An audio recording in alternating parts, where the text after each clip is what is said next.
सम्राट अशोक विजय धम्म दिवस के अवसर पर आयोजित इस भव्य महोत्सव में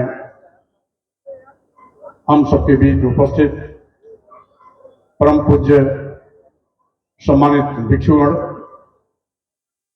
आज के इस कार्यक्रम की अध्यक्षता कर रहे पूर्व सांसद, नौजवान साथी, क्रांतिकारी साथी भाई नरेंद्र सिंह कुशवाहा जी, हमारे बीच में उपस्थित हमारे सम्मानित पूर्व विधायक भाई उदयलाल मौर्य जी, हमारे प्रदेश के सचिव गाजीपुर से चलकर के आए सम्मानित साथी भाई राजेश कुशवाहा जी, साथ ही साथ हमारे बीच में विद्यमान हमारे तमाम विश्वविद्यालयों के प्रोफेसर भी विद्यमान हैं। मुख्य रूप से सम्मानित professor Shambhunath Shastri ji, professor doctor Ramesh ji, professor Dushyant Yadav ji, professor Dinesh Singh ji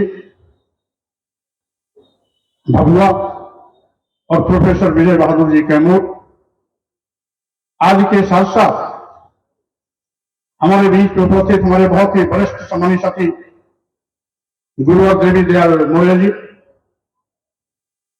MLC का चुनाव लड़ चुके श्री कुमाकांत मौर्य जी, हमारे बहुत ही क्रांतिकारी साथी भाई प्रदीप मौर्य जी, इलाहाबाद से चल करके आए भाई गुलाम मौर्य जी, आर्किटेक्ट भाई अनिल जी, भाई अवधेश कुशवाहा जी, भाई अमरनाथ जी, और साथ ही साथ हमारे आयोजन मंडल के तमाम साथी गण के रूप में विद्यमान यहां पर हैं भाई दीपक जी, संजय जी, अशोक जी, ललित जी, शिवपाल जी, नरेंद्र जी, रविशंकर मौर्य जी, नीतीश जी, रंजीत जी, डॉक्टर प्रमोद जी, सुनील जी, नेमचंद जी, रामवर सिंह साक्य जी के साथ साथ आज के मुख्य कार्यक्रम के आयोजक हमारे परम सम्मानित इस संस्था के संस्थापक भी हैं कवि चित्रप्रभा विष्णु कृष्ण जी, और कार्यक्रम को बहुत अच्छे तरीके से संचालन करके इस कार्यक्रम में चार चांद लगाने का काम कर रही हैं कंचन लता मौर्य जी, और इसके साथ ही साथ मन पर बैठे हुए हमारे सभी सम्मानित नेता साथीगण, कार्यक्रम के हमारे आयोजन में सहयोग करने वाले आयोजन मंडल के सभी सम्मानित सहयोगी और साथीगण, आज मैं कुछ कहूं उसके पहले सम्राट अशोक धम्म विजय दशमी के अवसर पर मैं आप सभी भाइयों बहनों नौजवान साथियों पत्रकारों को शुभकामना और बधाई देता हूं। आज पूरे देश में अशोक धम्म विजयदशमी का त्योहार मनाया जा रहा है। कल मैं श्रावस्ती में था और आज तथागत बुद्ध जी ने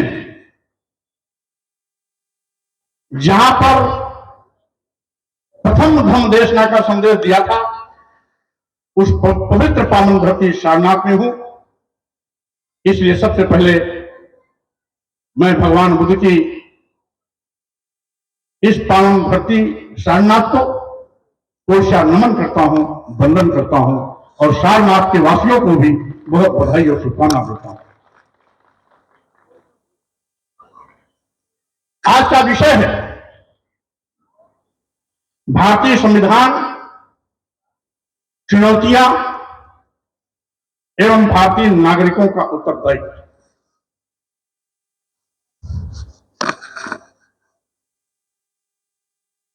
स्वाभाविक रूप से यह विषय अपने आप में बहुत ही गंभीर है, सामयिक भी है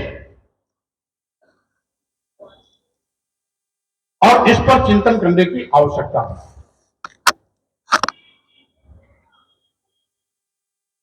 भारतीय संविधान की जो मूल अवधारणा है, धर्मनिरपेक्ष,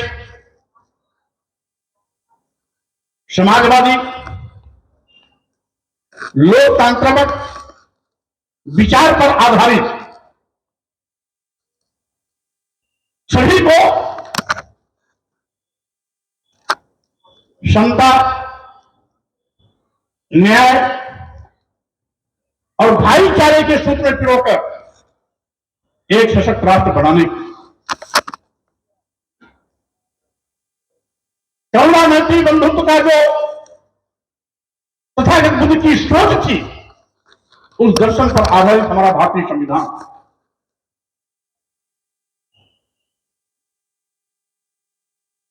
आज का दिन भी बहुत महत्वपूर्ण है, क्योंकि केवल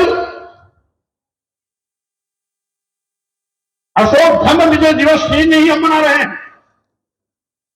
आज के ही दिन भारतीय संविधान निर्माता परम पूज्य बाबा साहब डॉक्टर अम्बेडकर ने नागपुर दीक्षा भूमि पर लाखों लोग के साथ बौद्ध धर्म स्वीकार करके हम सभी को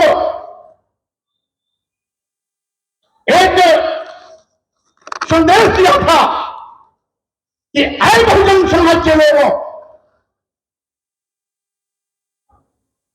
जिसको हजारों साल तक धर्म के ठेकेदारों ने इस देश को जात पात, छुआछूत, ऊंच नीच, विषमतामूलक समाज में बांटकर इस देश के 93% लोगों को शूद्र कह करके जानवर से बदतर जिंदगी जीने के लिए मजबूर किया था। धन, धरती, शिक्षा, सम्मान से वंचित किया था। आज बाबा साहब डॉक्टर अम्बेडकर का वही भारतीय संविधान देश के 140 करोड़ लोगों के सम्मान स्वाभिमान की रक्षा करने का काम कर रहा है। देश के सभी वंचित, उपेक्षित, तिरस्कृत, अपमानित समाज के लोगों को धन, धरती, शिक्षा से जोड़ रहा है। यही नहीं, उनके सम्मान स्वाभिमान की रक्षा भी कर रहा है। आज हमारा भारतीय संविधान भगवान बुद्ध के विचारों पर आधारित है, जिसका मूल तत्व है मानव मानव एक समान। हम सभी इंसान हैं, इसलिए सभी को समान रूप से सम्मान चाहिए, स्वाभिमान चाहिए, शिक्षा चाहिए, स्वास्थ्य चाहिए, सुरक्षा चाहिए। सभी लोगों को समान रूप से आगे बढ़ने का अवसर चाहिए और साथ ही साथ सभी का संरक्षण भी चाहिए। वो पूरा काम भारतीय संविधान कर रहा है। जब भारतीय संविधान नहीं था तो देश की हालात बद से बदतर थी। आप जानते हैं, तथाकथित धर्म के ठेकेदारों ने धर्म के मकर जाल में फंसा करके हमारे साथ जानवर से भी बदतर सलूक किया था। और ये कहते थे यही धर्म है, इनकी मनुस्मृति है, जो इस बात को बड़े गर्व के साथ कहती है। मनुस्मृति में मनु महाराज ने लिखा कि शूद्रम तु कार्यत दास्यम कीर्तम अकीर्तम हुआ दास्य तू निर्वना, ब्राह्मण तो स्वयं हुआ, यानी ब्राह्मण स्वयं भू सकती है, उसे कुछ करने की आवश्यकता नहीं है। लेकिन शूद्र को गुलामी करनी ही करनी है, चाहे बेगारी में करे और चाहे कुछ छदाम लेके करे। ये मनोहर कहते हैं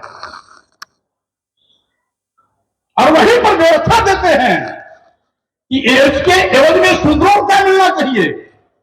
कहते हैं उच्छिष्टम अन्नम दातव्यम जीर्णानि वसनानि च, यानी खाने पीने के लिए झूठा बचा खुचा अन्न,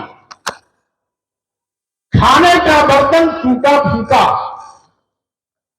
सोने के लिए पैरा या पैरा की खटिया, पैरा मतलब धान का पुआल, और पहनने के लिए फटा पुराना कपड़ा। ये मनोहर की मनुस्मृति में व्यवस्था दी गई। और यही नहीं, जितने भी इनके धर्म के ठेकेदार हैं, ये सारे के सारे धर्म के ठेकेदार सारा अतिक्रम केवल शूद्र को गुलाम कराने के लिए बनाए गए, शूद्र को अपमानित करने के लिए बनाए गए, शूद्र को धन धरती शिक्षा सम्मान से वंचित करने के लिए बनाए गए। नीच अधम अपमानित करने के लिए बनाए गए। आज तुलसी बाबा भी कहते हैं, वो तो हद कर देते हैं जासूस से शब्दों का प्रयोग करके, सीधे सीधे कहते हैं तुम नीच हो, अधम हो, ओछी जात के हो, जे बड़ा अधम तेज तुम्हारा सुपच किरात कोल कलवारा। क्या है ये जो नाम लिए है, तेजी कुम्हार सुपच किरात कोल कलवार, कौन है ये आदिवासी हैं, दलित हैं, पिछड़े हैं। मनु महाराज की भाषा में शूद्र है, तुलसी की भाषा में शूद्र है, ये इंसान नहीं है।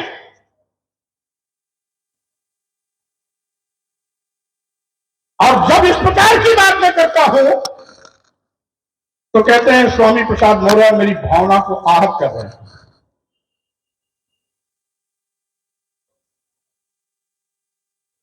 भाई आप हमको गाली दो, हम आपकी आरती उतारेंगे, हम अपनी पीड़ा नहीं बोलेंगे। आप हमें नीच कहो, आप हमें अधम कहो, हम चुप रहेंगे। आप हमें अपमानित करने की बात करते हो और लिखित रूप से अपने धर्म ग्रंथ के नाम पर उसको जस्टिफाइड करते हो कि ढोल गंवार सूद पशु नारी सकल तारना कीर्तन।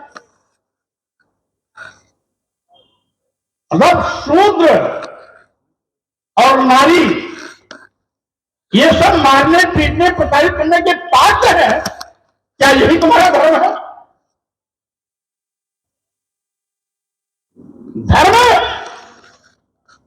किसी को गाली देने के लिए नहीं, धर्म किसी को नीच और अधम कहने के लिए नहीं, धर्म किसी को अपमानित करने के लिए नहीं, धर्म महिलाओं को मारने पीटने प्रताड़ित करने का पात्र बताने के लिए नहीं, धर्म महिलाओं को नीच से भी नीच उपाधि देने के लिए नहीं, धर्म तो मानवता के कल्याण के लिए होता है, धर्म तो राष्ट्र और समाज के निर्माण के लिए होता है। ये कौन सा धर्म है ये धर्म हो ही नहीं सकता। अगर कोई किसी को नीच कहता है, अधम कहता है, मारने पीटने प्रताड़ित करने की बात करता है, महिलाओं के सम्मान के साथ खिलवाड़ करता है, वो धर्म नहीं हो सकता, वो अधर्म है। और इस धर्म के खिलाफ आवाज तो उठेगी।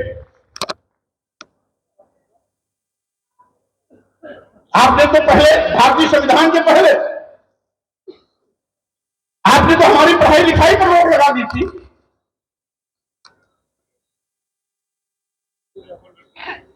आपने तो हमें गुलाम बना दिया था। आज जब बाबा साहब डॉक्टर अम्बेडकर के भारतीय संविधान ने हमको धन भर्ती शिक्षा सम्मान से लैस किया, सम्मान और स्वाभिमान के साथ खड़ा होने का अवसर दिया, किसी भी प्रतियोगिता में सबके साथ खड़े होकर के आगे बढ़ने का अवसर दिया, तब आज जिसको तुम हजारों साल तक शूद्र कह करके अपमानित करते रहे, आज वो भी अपने सम्मान और स्वाभिमान के लिए खड़ा हो गया है। अब अगर तुम इनके सम्मान और स्वाभिमान को कुचलने की कोशिश करोगे तो मिट्टी में मिल जाओगे, कहीं नहीं रहोगे। इसलिए मैंने तो आपको सुझाव दिया था कि पहले क्या हुआ क्या नहीं हुआ इसको भूल जाओ। अब भारतीय संविधान का अनुच्छेद 14 इस बात को इंगित करता है कि किसी को भी हम धर्म, जाति, लिंग और जन्म स्थान के आधार पर भेदभाव नहीं कर सकते। लेकिन आपको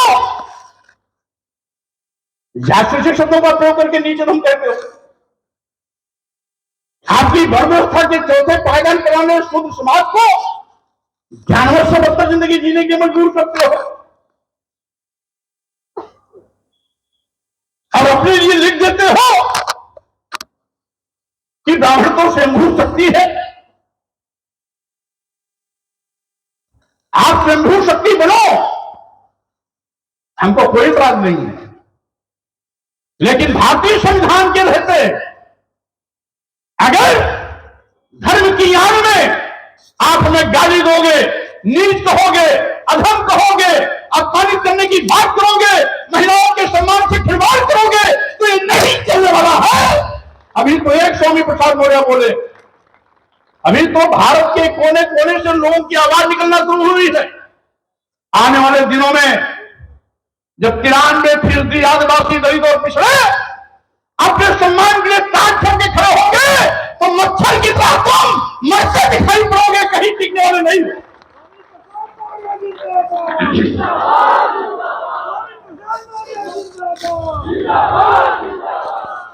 इसलिए मैं कहना चाहता हूं साथियों कि आज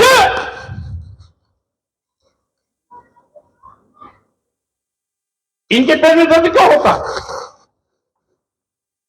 क्योंकि इनकी हजारों साल की सड़ी गली मानसिकता भारतीय संविधान के आगे घुटना टेक चुकी है। ये जबरदस्ती भारतीय संविधान की उपेक्षा कर आज भी अपनी काली करतूतों से बाज नहीं आ रहे हैं। याद होगा जब भारतीय संविधान कहता है कि किसी के साथ कोई भेदभाव आप नहीं कर सकते हो, तो कौन सी ताकत है जो देश के सबसे सर्वोच्च संवैधानिक पद पर बैठे हुए देश की महामहिम राष्ट्रपति जी को दिल्ली के जगन्नाथ मंदिर में रोक देता, जाने से रोक देता है? क्यों? क्योंकि वो आदिवासी समाज की महिला है, इसीलिए ना। जबकि उन्हीं के सामने, उन्हीं के साथ में गया हुआ, उन्हीं के अधीन केंद्रीय मंत्रिमंडल का एक मंत्री असली वैश्य जो ऊंची जात का है, जात का ब्राह्मण है, वो मंदिर में जाके पूजा कर रहा है और प्रोटोकॉल में देश का प्रथम नागरिक राष्ट्रपति द्रौपदी मुर्मू को बैरिकेडिंग के बाहर रोक दिया जाता है क्योंकि वो आदिवासी समाज की है, इसलिए उनके साथ भेदभाव हो रहा है। माननीय प्रधानमंत्री नरेंद्र मोदी जी, जब पूरा देश देख रहा है कि महामहिम राष्ट्रपति जी को रोका जा रहा है, तब भी आपका दिल नहीं पसीजा। उन पंडित पुजारियों के खिलाफ एफआईआर क्यों नहीं हुई? क्या देश के राष्ट्रपति का अपमान इस देश का अपमान नहीं है? इस देश के 140 करोड़ लोगों का अपमान नहीं है? लेकिन आपकी फितरत तो मनु की मानसिकता से भरी पड़ी है, इसलिए आपको न ख्याल है भारतीय संविधान का, ना महामहिम राष्ट्रपति जी का, न देश के 140 करोड़ जनता का। आप तो अभी भी मनु महाराज की माला जप रहे हैं। और यही कारण है साथियों, ये पहला घटना नहीं है। इसके पहले महामहिम राष्ट्रपति जी थे माननीय रामनाथ कोविंद जी। राष्ट्रपति पद पर रहते हुए उनके साथ भी इसी प्रकार के अपमानजनक कृत्य किए गए थे। जब राजस्थान के पुष्कर ब्रह्मा मंदिर में दर्शन करने गए थे तो वहां के पंडित ने भी मंदिर के अंदर जाने से रोक दिया था। वो सीढ़ी पर ही माथा झुका के वापस चले गए थे। क्या अगर रामनाथ कोविंद जी की जगह आरएसएस प्रमुख भागवत जी होते तो रोक दिया गया होता क्या? किसी ब्राह्मण समाज का एक भिखारी भी होगा तो क्या उसे रोक दिया जाता क्या? रामनाथ कोविंद जी को इसलिए रोक दिया गया क्योंकि वो दलित समाज के हैं। इसी उत्तर प्रदेश में अभी बहुत पुरानी बात नहीं है, 2017 में अखिलेश यादव जी जब मुख्यमंत्री पद से हटे, मुख्यमंत्री आवास खाली किया, यही डबल इंजन की सरकार वालों ने पहले उस बांसगाड़ीदास मार्ग को गोमूत्र से धुआ, उससे भी पेट नहीं भरा हुआ, उसको गंगा जल से धुला। तो क्या अखिलेश यादव जी ब्राह्मण होते तो क्या धुला जाता क्या? नहीं। इसलिए धुला गया कि अखिलेश यादव जी ऊंची जात के नहीं थे, ब्राह्मण समाज के नहीं थे, वो पिछड़ी जात के थे, इसलिए उसे धुला गया। ये पिछड़ों का अपमान है। क्या ये पिछड़ों का अपमान नहीं है क्या? आपने महामहिम राष्ट्रपति मुर्मू जी का अपमान किया, कोविंद जी का अपमान किया, तत्कालीन मुख्यमंत्री अखिलेश यादव जी का अपमान किया। क्या इस देश का 93% आदिवासी, दलित और पिछड़ा इसको भूल जाएगा क्या? क्या ऐसा संज्ञान नहीं ले रहा है क्या? इसलिए आज मनवादी व्यवस्था के लोग घबराए भी हैं, क्योंकि उनका धंधा खतरे में पड़ने वाला है। ये धर्म जो जिसको कहते हैं हिंदू धर्म, वो तो एक धोखा है। हिंदू धर्म नाम का कोई धर्म ही नहीं है। ये केवल स्वामी प्रसाद मुखर्जी नहीं कह रहे हैं। ये माननीय सर्वोच्च न्यायालय ने 1995 में अपने एक फैसले में कहा है कि हिंदू धर्म नाम का कोई धर्म नहीं है, यह केवल एक जीवन शैली है। 1995 के सुप्रीम कोर्ट के आदेश है। माननीय प्रधानमंत्री नरेंद्र मोदी जी एक नहीं अनेक बार इस बात की पुनरावृत्ति कर चुके हैं। आरएसएस प्रमुख भी भागवत जी अनेक बार इस बात को कह चुके हैं कि हिंदू धर्म नाम का कोई धर्म नहीं है, ये लोगों के जीवन जीने का एक कला। अभी 20-25 दिन पहले केंद्र के एक बहुत ही वरिष्ठ मंत्री जो अपनी पार्टी के पूर्व में राष्ट्रीय अध्यक्ष भी थे, एक मीडिया कॉन्क्लेव में कहा था माननीय गडकरी जी ने कि हिंदू धर्म धर्म नहीं है, लोगों के जीवन जीने का एक कला। जब माननीय सर्वोच्च न्यायालय ने अपने आदेश में कहा कि हिंदू धर्म धर्म नहीं एक जीवन शैली है, माननीय मोदी जी, माननीय भागवत जी, माननीय गडकरी जी ने कहा तो चिड़िया चुटक नहीं की। स्वामी प्रसाद मौर्य ने बोल दिया तो पूरे देश में भूचाल आ गया। सारे पंडित पुजारियों और धर्माचार्यों को बुखार आ गया, क्योंकि उनको आभास हो गया स्वामी प्रसाद मौर्य ने बोला है तो स्वाभाविक रूप से यह केवल हिंदू धर्म पर चोट नहीं है, बल्कि इन धर्माचार्यों पंडित पुजारियों के धंधे पर चोट होने जा रहा है। जब हिंदू धर्म धर्म ही नहीं है तो है क्या? एक धोखा है। अगर हिंदू धर्म होता, और हिंदू को कहते हैं सनातन धर्म है, अगर ये सनातन होता, हिंदू धर्म होता, तो कहीं ना कहीं 4 वेद हैं, उन वेदों में हिंदू शब्द का प्रयोग हुआ होता। 18 उपनिषद हैं, उनमें कहीं ना कहीं इसका जिक्र हुआ होता। पुराण है, उसमें कहीं ना कहीं हिंदू शब्द आया होता। मनुस्मृति, नारद स्मृति, पराशर स्मृतियां करके तमाम स्मृतियां हैं, इन स्मृतियों में कहीं ना कहीं इसका हिंदू शब्द का प्रयोग हुआ होता। वाल्मीकि जी की रामायण है, अगर हिंदू धर्म होता तो वाल्मीकि जी की रामायण में हिंदू शब्द का प्रयोग कहीं ना कहीं हुआ होता। अब बहुत दूर की बात जाने दो, अभी अभी बादशाह अकबर के जमाने में तुलसीदास जी पैदा हुए, यानी अकबर जी और तुलसीदास जी का कार्यकाल, पैदाइश का समय लगभग एक था। दोनों समकालीन थे।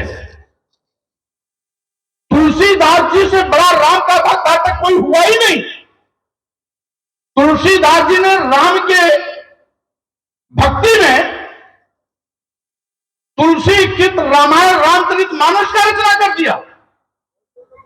उस रामचरित मानस के किसी भी पन्ने, पृष्ठ और लाइन में हिंदू शब्द का प्रयोग नहीं है। जब रामचरित मानस में भी नहीं है तो हिंदू धर्म सनातन कैसे हो गया? इसीलिए मैं कहता हूं हिंदू धर्म धोखा है। धर्म क्या है? धर्म है ब्राह्मण धर्म। धर्म है ब्राह्मण धर्म। चूंकि 1931 की जाति गणना में ब्राह्मण की संख्या मात्र 3.5% है। अब जब 1931 में 3.5%, उसके पहले और भी कम रही हो। आज हो सकता है थोड़ा बड़ा बढ़ गया हो तो 3, 3.5 से 4 हो गया हो। अब अगर उसको ब्राह्मण धर्म कहते हैं तो 3.5% अगर ब्राह्मण धर्म का धर्म कहा जाता है तो अपने आप में वो अल्पसंख्यक हो जाएंगे। इसलिए अल्पसंख्यक होने से बचने के लिए ब्राह्मण धर्म को हिंदू धर्म कह करके उसमें अन्य को भी जोड़ने का एक षड्यंत्र किया। जब हिंदू कहा जाएगा तो क्षत्रिय भी जुड़ जाएगा, वैश्य भी जुड़ जाएगा, शूद्र भी जुड़ जाएगा, तो महासमुंदर हो जाएगा। तो ये ब्राह्मण धर्म है। अगर ये हिंदू धर्म होता तो द्रौपदी मुर्मू जी राष्ट्रपति पर रहते हुए भी मंदिर में जाने से रोकी नहीं जाती। अगर सही में हिंदू धर्म होता तो रामनाथ कोविंद जी को मंदिर में जाने से रोका नहीं जाता। अगर सही में हिंदू धर्म होता तो अखिलेश यादव जी की खाली की गई कोठी को गोमूत्र और गंगाजल से धुला नहीं जाता। यानी वोट लेने के लिए आदिवासी, दलित, पिछड़े, हिंदू, लेकिन जब सम्मान देने की बात आती है तो इनके शरीर से इनको बदबू नजर आती है, इनकी शरीर से इनको घृणा, इनकी परछाई से घृणा नजर आती है। और यही कारण है कि आदिवासी, दलित और पिछड़ों को आज भी ये स्वीकार नहीं कर पा रहे हैं। मैं कहना चाहता हूं साथियों, आज जिस तरीके से भारतीय संविधान ने किसी के साथ कोई भेदभाव नहीं किया, आज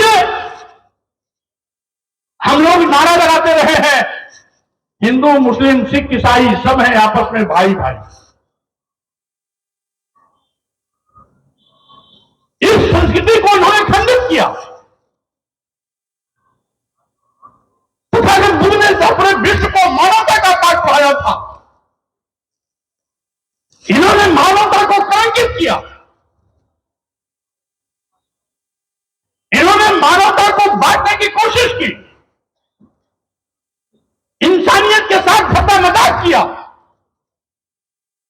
और साथियों, इन्होंने 80-20 का नारा देकर हिंदू मुसलमान की बात करके समाज को बांटने की कोशिश की। आखिर ऐसा क्यों? आरएसएस प्रमुख कहते हैं, आज नागपुर की रैली में, आरएसएस की रैली में उन्होंने कहा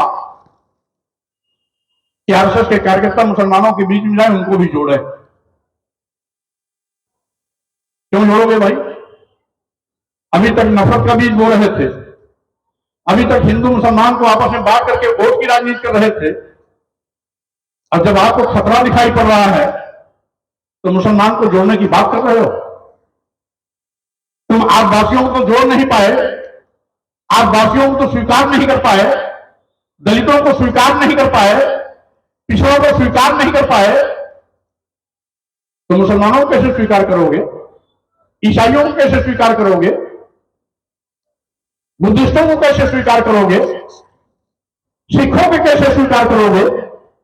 जैनियों को कैसे स्वीकार करोगे? इसलिए छलने का काम बंद कर दो। साथियों, आज मैं कहना चाहता हूं कि आज संविधान खतरे में है, क्योंकि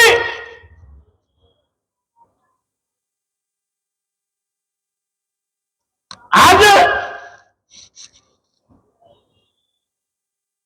एक धर्म विशेष के लोग अपने बच्चों को स्थापित करने के लिए घबरा रहे हैं, घबराहट में हैं। ब्राह्मण धर्म जिसको कहा जाता है, हम ऐसे फॉलो कर रहे हैं, हवा में फॉलो कर रहे हैं।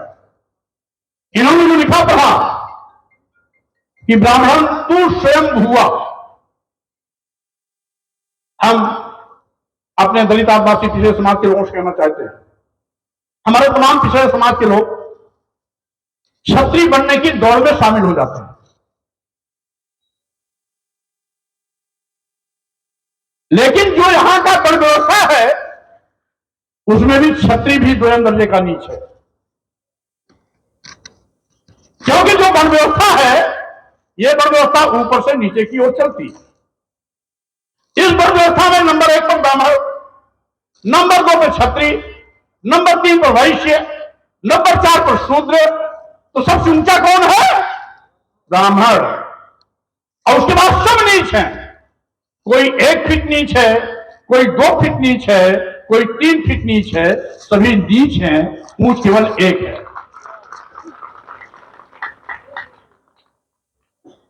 और इसीलिए मनु महाराज ने अपनी मनुस्मृति में एक जगह यह भी लिख दिया है। हम इसको क्यों कहने जा रहे हैं?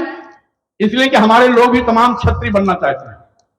तो क्षत्रियों की हैसियत मनु महाराज ने क्या बताया है, उसका हवाला मैं देने चल रहा हूं।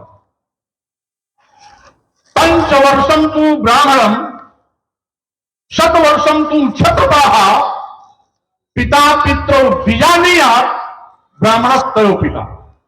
5 साल के ब्राह्मण 100 साल के क्षत्रिय में पिता पुत्र का संबंध होता है, जिसमें 5 साल का ब्राह्मण 100 साल के क्षत्रिय का पिता होता है। अब क्षत्रिय बनने वाले लोग समझ गए होंगे ना, यानी 100 साल की उम्र होने पर भी 5 साल के ब्राह्मण को बाप कहना पड़ेगा। और आज भी व्यवहार में देखने को मिलता है, एक भिखारी ब्राह्मण भी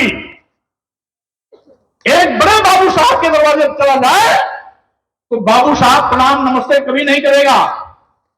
वो आशीर्वाद मुद्रा में हाथ उठाएगा, कहेगा राजा की जय हो, बाबू साहब की जय हो, आशीर्वाद देगा, कभी नमस्कार नहीं करेगा, प्रणाम नहीं करेगा, क्योंकि वो जानता है कि हमारी उम्र कितनी भी कम क्यों न हो, मैं जिसका बाप भाई हूं। मनु महाराज ने रजिस्ट्री कर दिया है, इसलिए हमको प्रणाम करने की आवश्यकता नहीं है। साथियों, हमारे शुभचिंतक बहुत से ब्राह्मण भी हैं। मैं ब्राह्मण विरोधी नहीं हूं, लेकिन ब्राह्मणी व्यवस्था विरोधी जरूर, क्योंकि तमाम ऐसे ब्राह्मण भी हुए हैं जो बुद्ध के विचारों को चल करके भगवान बुद्ध के दर्शन के प्रचार प्रसार के लिए दुनिया के तमाम देशों का भ्रमण किया। आज के इसी बीचू में एक प्रोफेसर थे पंडित जगन्नाथ उपाध्याय जी, पाली भाषा के हेड ऑफ डिपार्टमेंट थे। 1980 में जब मैं इलाहाबाद विश्वविद्यालय छोड़ा था, उसी वर्ष इलाहाबाद में बुद्ध जयंती थी, पीडी टंडन पार्क पर, और उसमें मुख्य अतिथि के रूप में professor Pandit Jagannath Upadhyay ji, head of department Pali BHU, मुख्य अतिथि के रूप में गए थे। और उन्होंने ब्राह्मण बात पर जितना करारा हमला किया था, उनके एक भाषण ने मेरे दिल दिमाग की सारी गंदगी दूर कर दी, और उसी दिन से मैं भगवान बुद्ध के विचारों और बाबा साहब डॉक्टर अम्बेडकर के मिशन पर चलने वाला सिपाही बन गया। तो हमें भी प्रेरणा पंडित जगन्नाथ उपाध्याय जी से मिली 1980 में, और उन्हीं से प्रभावित होकर के मैंने उस समय अभियान चलाया था सामाजिक परिवर्तन का। उसी की प्रभावित होकर के मैंने 1983 में पहला सामूहिक विवाह इलाहाबाद के पहला धर्मशाला पर हुआ था, बौद्ध रीति रिवाज से 1983 में। राहुल सूचितकांत कौन थे? ये भी ब्राह्मण थे, सही नाम था केदारनाथ पांडे। उन्होंने हमेशा बुद्ध के विचारों पर काम किया, सैकड़ों किताबें लिखी, ब्राह्मण बात पर हथौड़ा चलाया। उन ब्राह्मणों का दुश्मन नहीं हो सकता। इसमें बहुत से मानवीय दृष्टिकोण रखने वाले लोग हैं, मैं उनका सम्मान करता हूं। हाँ, इतना जरूर है कि वह ब्राह्मणी व्यवस्था जो समाज को बांटती है, समाज के साथ बदसलूकी करने का संदर्भ देती है, देश की महिलाओं को अपमानित करने की बात करती है, देश के शूद्रों और महिलाओं को मारने पीटने प्रताड़ित करने के लिए प्रेरित करती है, देश के शूद्रों और महिलाओं को शिक्षा से वंचित करने की बात करती है, उसका विरोध मैं जरूर करता हूं। भारतीय संविधान नहीं था तो धर्म के ठेकेदारों का एक स्लोगन था, यत्र नार्यस्तु पूज्यन्ते रमन्ते तद देवता आज हमारी संस्कृति है। यत्र नारी तो पूजन थे देवता, ये हमारी आज की संस्कृति है। लेकिन पहले क्या था? पहले था नारी शूद्रो न दियता। स्त्रियों को और शूद्रों को शिक्षा नहीं देनी चाहिए। और जब अभी मैंने बात उठाई कि ढोल गवार सूद पुष्टानी शकल कर्मा के अधिकारी, ये तुलसी बाबा के समय में उन्होंने लिख दिया, हम उसमें कोई टिप्पणी नहीं करना चाहते। लेकिन आज भारतीय संविधान 140 करोड़ लोगों को समान रूप से सम्मान, स्वाभिमान, धन, धरती, शिक्षा, सम्मान से लेकर बराबरी का अधिकार देता है, तो किसी को भी नीच कहने का अधिकार नहीं। हम इसको ब्राह्मण धर्म क्यों कहते हैं? क्योंकि इसमें पूरा का पूरा केवल वर्चस्व ब्राह्मणों के लिए ही दिया गया है। तुलसी बाबा ने भी लिखा, मनु महाराज ने लिखा ही लिखा, हमने तो एक दो स्थान पर आपको उद्धृत किया, लेकिन तुलसी बाबा ने भी यही लिखा कि पूजे ही विप्र सकल गुणहीना, पूजे ही विप्र सकल गुणहीना, यानी सभी गुणों से ही, चोर हो, लंपट हो, व्यभिचारी, दुराचारी, देशद्रोही, राष्ट्रद्रोही, कुछ भी हो, अगर विप्र है, ब्राह्मण है, तो उसका सम्मान करो। आप इतना लिखते तो भी स्वामी प्रसाद मौर्य को कोई गुरेज नहीं। आगे क्या लिख दिया? पूजन शूद्र गुण ज्ञान न प्रवीणा, यानी गुणी भी है, ज्ञानी भी है और उसमें एक्सपर्ट भी है, दक्ष भी है, तब भी उसका सम्मान मत करना यदि वो शूद्र है। इस पर हमें आपत्ति है। आप चोर, लंपट, व्यभिचारी, दुराचारी, देशद्रोही, राष्ट्रद्रोही, बलात्कारी, कोई भी विप्र हो, उसका सम्मान करो, हमें कोई गुरेज नहीं। लेकिन जो आगे का आपने लिख दिया कि पूजन शूद्र गुण ज्ञान प्रवीणा, ये धोखा है, छलावा है। यानी विप्र रहेगा तभी सम्मान पाएगा और शूद्र रहेगा तो अपमानित होगा। यही चीज लिखा है मनुस्मृति ने और यही लिखा है बाबा तुलसीदास जी ने। हम जो अपनी पीड़ा कहते हैं, दर्द कहते हैं, अपमान बयां करते हैं, नीच धर्म कहने का रोना रोते हैं, तो कहते हैं स्वामी साहब मौर्य धर्म के विरोधी। हजारों साल से आप अधर्म करते आए हैं, आज जब अपने सम्मान स्वाभिमान के लिए तंग कर खड़े होते हैं तो उल्टा हम पर आरोपित करते हैं। सोच बदलनी होगी। सही मायने में धर्म क्या है, धर्म की परिभाषा को समझनी होगी। इसीलिए आगे चलता हूं। आज संविधान खतरे में है, क्योंकि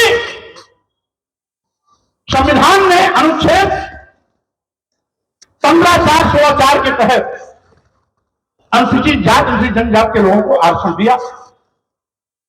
जब से डबल इंजन की सरकार आई, उस आरक्षण को एक एक करके बिना लिखित आदेश के निष्प्रभावी और शून्य करती जा रही है, जिसमें आरक्षण देने के लिए सामाजिक शैक्षणिक आधार पर सर्वे चल रहा था और साइमन कमीशन ने कहा था कि सामाजिक शैक्षणिक पिछड़ेपन के आधार पर जो लोग अपना सूची में नाम शामिल कराना चाहें वो करा दें, जिससे कि आगे उनको आरक्षण का लाभ मिल सके। तो अनुसूचित जाति, अनुसूचित जनजाति के लोगों ने अपना नाम तो शामिल करा दिया, लेकिन पिछड़ी जाति के लोग उस समय अपने को क्षत्रिय बना रहे थे, क्षत्रिय बना रहे थे। आज समाज ने अभियान चलाया, पिछड़ों को जनेऊ पहनाओ और क्षत्रिय बनाओ। कोई यदुवंशी क्षत्रिय बन रहा था, कोई कुछ वंशी क्षत्रिय बन रहा था, कोई पूर्व क्षत्रिय बन रहा था, कोई पाल बघेल क्षत्रिय बन रहा था। कोई लोधी राजपूता क्षत्रिय बन रहा था, सारी की सारी पिछड़ी जात के लोग क्षत्रिय बनने की दौड़ में शामिल हो गए। नतीजा हुआ कि बाबा साहब डॉक्टर अम्बेडकर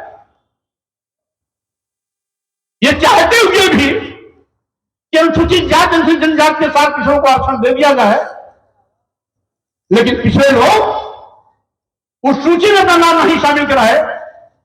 तो बाबा साहब डॉक्टर अम्बेडकर की दूरदर्शिता थी, उन्होंने सोचा पिछड़ों को आज नहीं तो कल उनकी भूल का एहसास होगा और इनको भी आरक्षण की जरूरत पड़ेगी। इसीलिए अनुच्छेद 340 में इस बात की व्यवस्था कर दी कि केंद्र सरकारें और प्रदेश सरकारें समय समय पर आयोग का गठन कर सामाजिक शैक्षणिक पिछड़ेपन के आधार पर सर्वे करा करके सामाजिक शैक्षणिक रूप से पिछड़े लोगों को भी आरक्षण देने की व्यवस्था सुनिश्चित करेगी। ये बाबा साहब डॉक्टर अम्बेडकर ने उस समय लिख दिया, संविधान बनाते और 340 अनुच्छेद के अंतर्गत, और उसी का नतीजा है कि काका कालेलकर आयोग बना, रद्दी की टोकरी में भले चला गया हो, बाद में मंडल आयोग बना और मंडल आयोग की सिफारिशें 91 में जाकर लागू हुई जब वीपी सिंह जी देश के प्रधानमंत्री थे। मैं इसलिए कहा अपनी बदहाली के बहुत कुछ जिम्मेदार हम लोग भी हैं। इसलिए एक स्वामी प्रसाद मौर्य की आवाज उठाने की बात नहीं बनने वाली है। इस देश का हर शोषित, पीड़ित, अपमानित, दलित, आदिवासी, पिछड़ा स्वामी प्रसाद मौर्य बंधन की जब आवाज उठाएगा तब बात आगे बढ़ेगी। ये बात दीगर है कि एक स्वामी प्रसाद मौर्य के बोल देने से पूरे देश में भूचाल आ गया हो, पूरे देश के धर्माचार्यों, संत महंत और पुजारियों के पेट में दर्द हो रहा हो, लेकिन जब सभी खड़े हो जाएंगे तो स्वाभाविक रूप से इनको अपनी गलतियों को स्वीकार करना पड़ेगा और धर्म के नाम पर जो उन्होंने पाखंड किया है उस पाखंड को खत्म करने के लिए ये स्वयं अभियान चलाने के लिए मजबूर होंगे, अन्यथा ये निंदा के प्रचार का दौर चलता है। साथियों, इसलिए भी खतरे में है संविधान कि आज संविधान की कसम खाने वाले माननीय प्रधानमंत्री जी, माननीय मुख्यमंत्री जी अलिखित रूप से संविधान को निष्प्रभावी करने में लगे हुए हैं। अनुसूचित जात, जनजात और पिछड़ों का जो आरक्षण है बारी बारी से एक एक करके खत्म करने की कोशिश में है। अभी जब बिहार में जातिवार गणना हुई और वहां के आंकड़े आए तो माननीय प्रधानमंत्री जी नरेंद्र मोदी जी एससी, एसटी और पिछड़ों की संख्या को नकारते हुए कहा हम जाति विश्वास नहीं करते, हमारे लिए तो सभी गरीब महत्व रखते हैं। माननीय प्रधानमंत्री जी 2014 में लोकसभा के चुनाव में आप ही ने रोना रोया था कि हम पिछड़ी जात में पैदा हुए हैं, इसलिए पार्टी विशेष के लोग हमें नीच कहते हैं। जब आपको नीच कहा गया तो आपने पिछड़े का रोना रोया। अब जब प्रधानमंत्री बन गए तो पिछड़ों की पहचान को ढूंढना चाहते हैं। यह दोहरा चरित्र नहीं चलेगा। आपको आफत आए तो पिछड़ों का रोना, और जब पिछड़ों पर आफत आए, पिछड़े हक की बात करें, पिछड़े सम्मान की बात करें, पिछड़े अपना दर्ज करें, तो पिछड़ों को नजरअंदाज करना ये कहां की संस्कृति है। और आपने तो दिखा भी दिया अपने कार्यों से। लिटरल एंट्री एक इन्होंने व्यवस्था चलाई है लिटरल एंट्री के नाम पर आईएएस बनाने को, लेकिन परीक्षा नहीं होती। जिसको चाहा कॉल लेटर भेज दिया, बुला लिया, इंटरव्यू ले लिया और उसको सचिवालय में सचिव बना दिया, विशेष सचिव बना दिया। यानी जिस पद पर हमारे बच्चे चाहे सामान्य वर्ग के हों, चाहे एससी एसटी ओबीसी के हों, सालों साल परीक्षा की तैयारी करते हैं, लेकिन परीक्षा देते हैं, उसमें पास होने के बाद इंटरव्यू का सामना करते हैं। आज उनके साथ धोखा किया जा रहा है। लिटरेसी के नाम पर अपने चहेतों को आईएएस बनाने का दौर चल रहा है। मेधा प्रतिभा का हनन किया जा रहा है। 340 आईएएस बनाए माननीय प्रधानमंत्री जी ने। हम यहां इसलिए बोल रहे हैं कि उनका कॉन्स्टिट्यूंसी भी है। माननीय प्रधानमंत्री जी ने 340 आईएएस बनाए। उन 340 आईएएस में एक भी दलित नहीं है, एक भी आदिवासी नहीं है, एक भी पिछड़ी जात का नहीं है। तो माननीय मोदी जी, क्या आप इस बात को प्रमाणित करना चाहते हैं कि इस देश का दलित गरीब नहीं है, इस देश का आदिवासी गरीब नहीं है, इस देश का पिछड़ा गरीब नहीं है?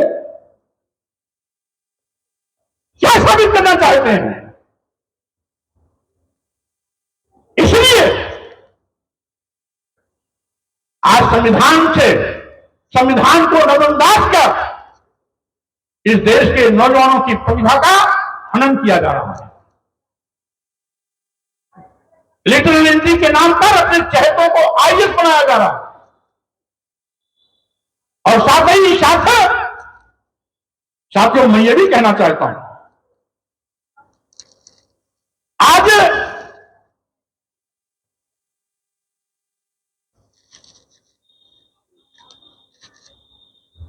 संविधान को बदलने की साजिश भी चल रही है। अगर ये कुछ दिन और रह गए तो जिस भारतीय संविधान के माध्यम से आज देश के 140 करोड़ लोगों को संरक्षण मिल रहा है, सम्मान स्वाभिमान के रास्ते चलने की खुली छूट मिली हुई है, धन धरती शिक्षा सम्मान से जोड़कर उनको भी खुशहाली का जिंदगी जीवन का अवसर मिला है, वो सब खतरे में पड़ जाएगा। भारतीय संविधान बदला नहीं कि मनु का संविधान छोड़ दिया जाएगा। हजारों साल तक जिस तरीके से हमारे साथ पशु व्यवहार हुआ था, फिर से पशु व्यवहार होगा, फिर से शूद्र को गुलामी करने के लिए मजबूर होना पड़ेगा। इससे साथियों, आज संविधान की रक्षा करने के लिए भी हमें बहुत ही सावधान रहना है। आज देश की सारी सरकारी संपत्तियों को बेचने का भी बात किया जा रहा है। आप जानते हैं, देश के सभी बंदरगाह बेच दिए गए, सभी एयरपोर्ट बेच दिया गया, एयर इंडिया भी बेच दिया गया, देश के सारे रेलवे स्टेशन बेच दिए गए, कई दर्जन ट्रेनें बेच दी गई, एलआईसी जैसी बड़ी संस्था जिसमें लाखों लोग काम करते हैं उसको भी बेच दिया गया। किसको? अदानी और अंबानी को।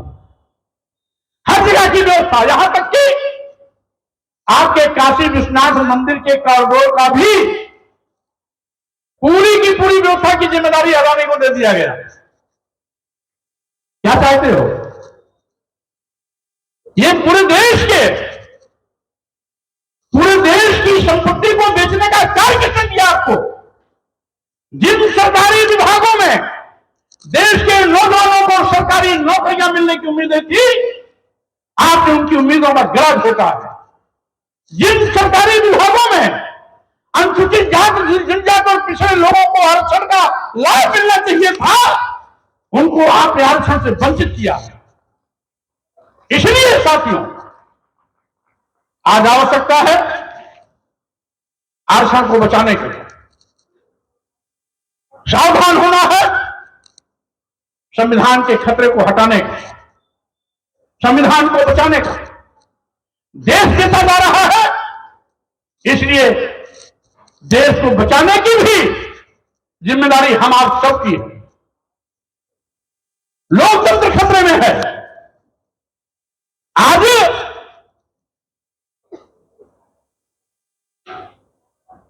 विपक्ष को कमजोर, धारहीन बनाने की कोशिश में ईडी, सीबीआई, इनकम टैक्स का दुरुपयोग बड़े पैमाने पर चल रहा है। यानी लोकतंत्र भी खतरे में है। जो लोकतंत्र अधिकार देता है वोट देने का,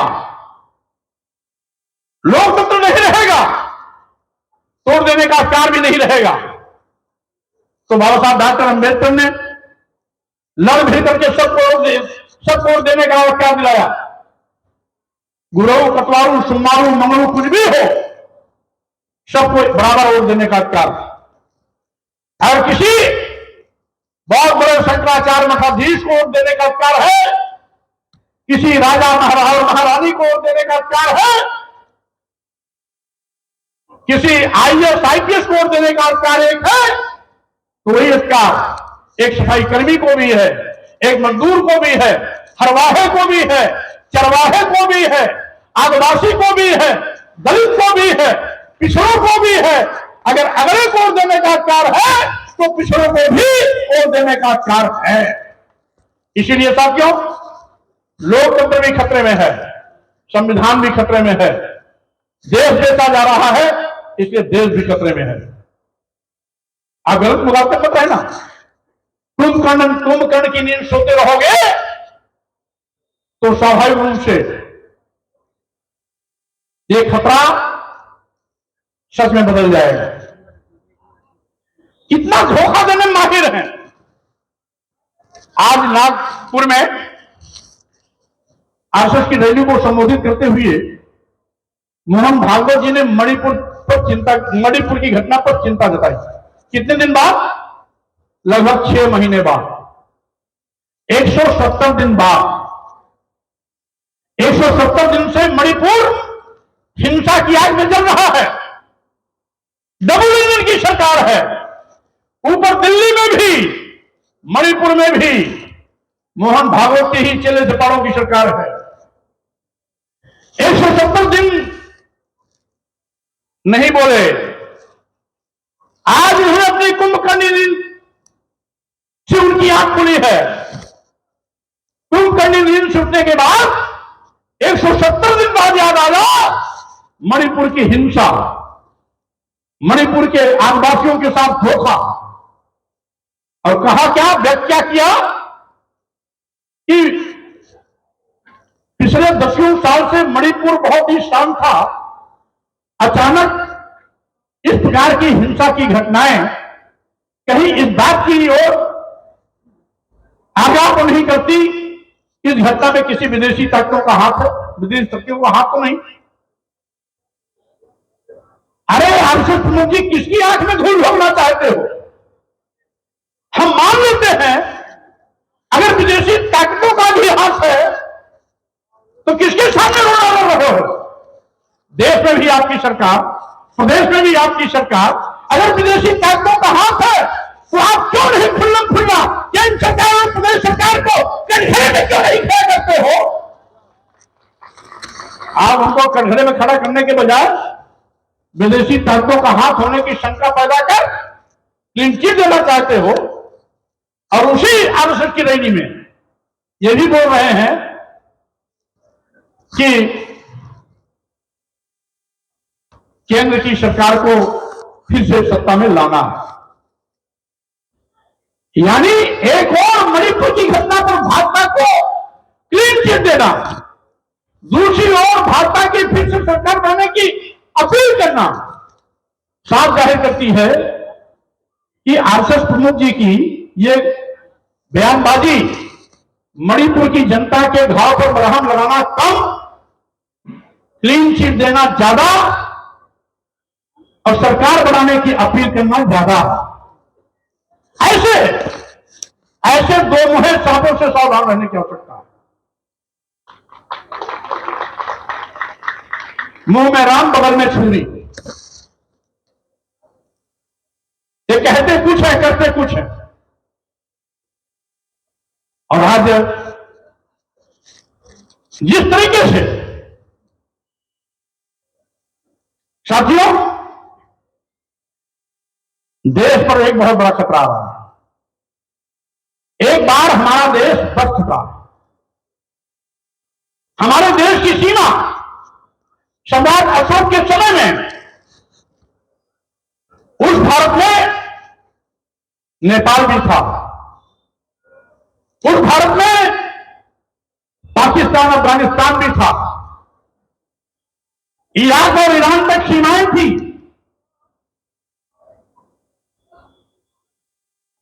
श्याम और बर्मा जिसको म्यांमार कहते हैं, पूरी पाकिस्तान, ये सब भारत में था। मौर्य साम्राज्य के पतन के बाद हमारा देश हजारों साल तक गुलामी की ताकत झेला। डच आए, हुन आए, यमन आए, मुगल आए, अंग्रेज आए, इस देश को लुटियाया, मन चाहे लूटा, मन चाहे राज किया। लेकिन दुनिया का दूसरा सबसे बड़ा देश, दुनिया का दूसरा सबसे बड़ा देश भारत मुट्ठी भर लोगों का मुकाबला नहीं कर सका, क्योंकि उस समय लोग जातियों में पैदा होते थे, जात पात में पैदा होते थे, छुआछूत में पैदा होते थे, ऊंच नीच में पैदा होते थे, और सबको क्या अलग दिया गया था। ब्राह्मण पढ़ेगा, क्षत्रिय केवल शस्त्र विद्या सीखेगा, बनिया केवल बनियोटी भाषा सीखेगा। क्षत्रिय को भी पढ़ने पढ़ाने का अधिकार नहीं था, बनिया को भी पढ़ने पढ़ाने का अधिकार नहीं था, वो केवल अपने व्यवसाय की भाषा सीखता था। क्षत्रिय केवल शस्त्र विद्या सीखता था, ब्राह्मण केवल पढ़ने पढ़ाने का काम केवल ब्राह्मण को था।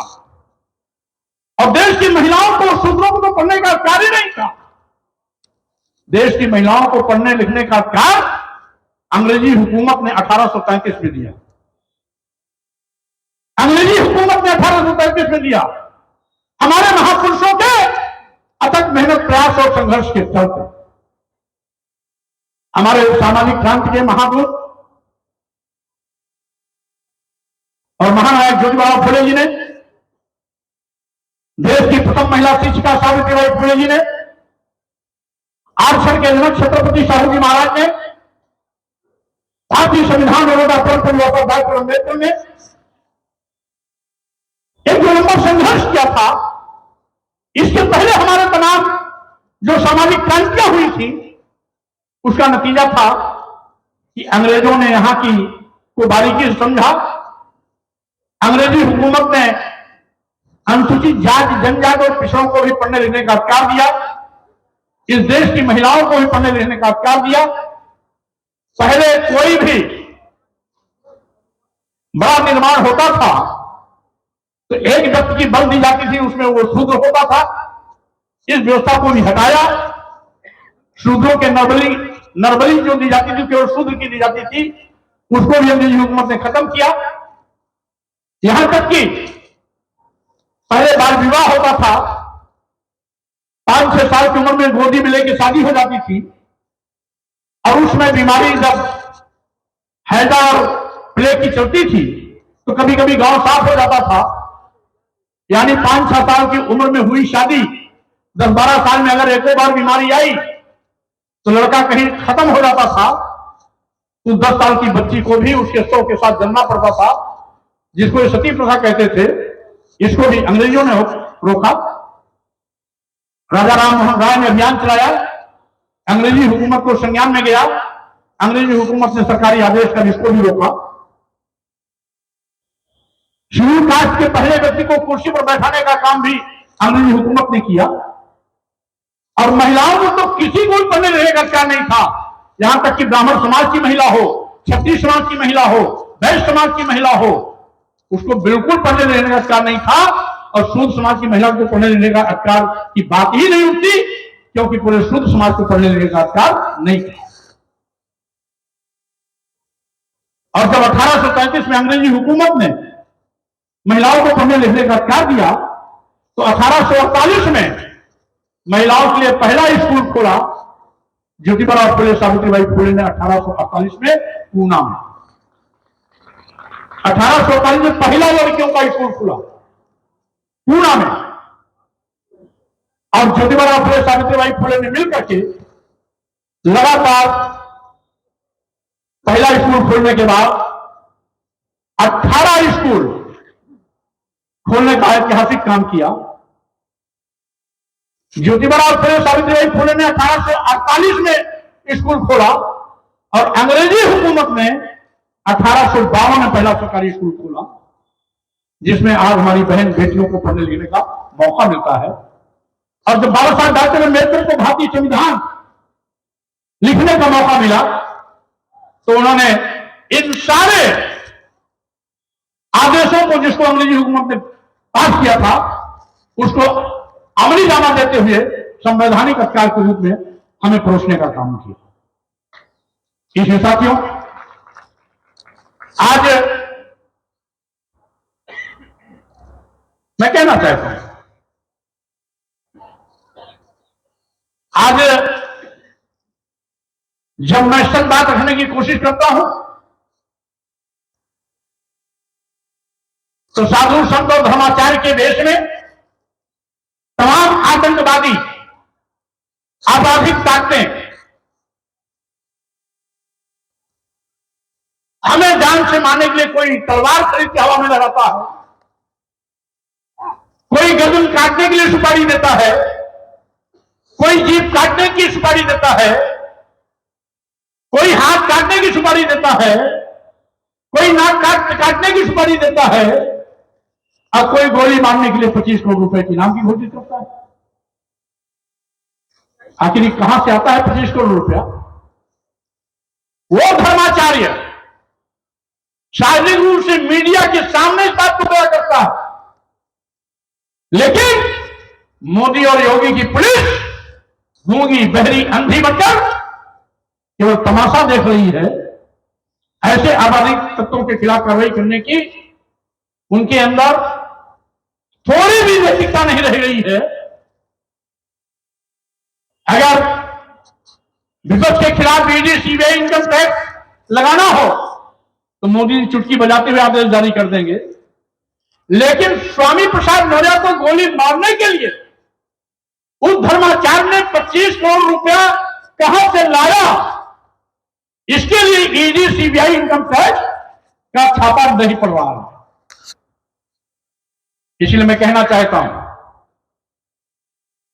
कि 25 करोड़ रुपया उसके बाप का नहीं, ये 25 करोड़ रुपया हमारे आपके दान दक्षिणा से इकट्ठा हुआ है, हमारे आपके चढ़ावे से इकट्ठा हुआ है। हम उन्हें मालपुआ हलवा खिलाते हैं, उनकी तोड़ मोटी मोटी करते हैं, इसलिए उनके मुंह से इस प्रकार की बोली निकल रही है। इसलिए अगर आप चाहते हो कि स्वामी प्रसाद मौर्य इसी तरीके से उदाहरता रहे, मनवाद और ब्राह्मणवाद को उखाड़ फेंकने में कामयाब हो, तो आप लोग ऐसे दुष्ट अपराधियों, धर्माचार्य के देश में आतंकवादियों को दान दक्षिणा से हवा देना बंद कर दो, मालपुआ हलवा से हवा बंद कर दो।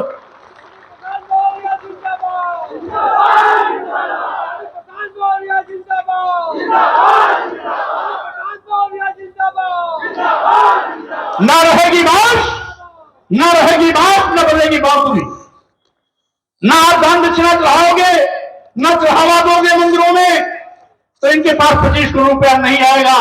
और जब 25 करोड़ रुपया नहीं आएगा तो स्वामी प्रसाद मौर्य को गोली मारने का फरमान नहीं जारी होगा। इसलिए साथियों, मैं कहना चाहता हूं, कल तो मैं श्रावस्ती में था, लाखों की भीड़ थी,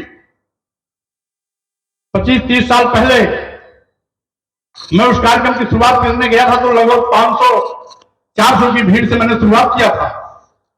कल उसकी 30वीं वर्षगांठ थी। लाखों की भीड़ देख करके मुझे खुशी हुई कि 30 साल पहले जिसकी मैंने शुरुआत की थी 400-500 लोगों के साथ, आज लाखों की जमात के रूप में खड़ा हो गया। 27 तारीख को मैं शंखा में रहूंगा, वहां भी लाखों की भीड़ होती है। तो ये तो सारनाथ है। तथागत बुद्ध ने यहां से पहला धर्म देशना दिया था। 5 शिष्यों को जो पहला उपदेश दिया था इसी सारनाथ की पावन धरती पर दिया था। इसलिए अब जब भी दोबारा यहां कार्यक्रम हो, वो भी भीड़ सारनाथ की गरिमा के अनुरूप होना चाहिए, तथागत बुद्ध की धर्मस्थली के अनुरूप होना चाहिए। 1000, 2000, 5000 से बात नहीं बनेगी। जब यहां भी लाखों का जमावड़ा होगा तो जितना भीड़ आप इकट्ठा करोगे उतना ही स्वामी प्रसाद मौर्य को कम बोलना पड़ेगा। और इसलिए अब जब यहां तक दोबारा आवे तो साथियों, यह कार्यक्रम इतना भव्य ऐतिहासिक होना चाहिए कि जो आज चिपाड़ी देने वाले ताकते हैं ये भागते नजर आने चाहिए, ये भागते नजर आने चाहिए। इसलिए आज के इस कार्यक्रम के आयोजक चित्रप्रभा जी, उनके सभी सहयोगी साथीगण, और जहां यह कार्यक्रम होगा अरोहा है आस्था गार्डन, हमारे सम्मानित रामलाल मौर्य जी, अजीत मौर्य जी, कैलाशपति जी, अमित जी और देश जी, जिन्होंने आयोजन में अपनी अहम भूमिका निभाई, और आयोजन मंडल के आयोजक साथी गण को मैं बहुत बहुत बधाई शुभकामना देता हूं। सम्राट अशोक धर्म विजय दिवस के अवसर पर पुनः बधाई और शुभकामना देते हुए अपनी बात पर विराम देता हूं, आपसे विदा लेता हूं। जय भीम, जय भारत, जय समर्थ।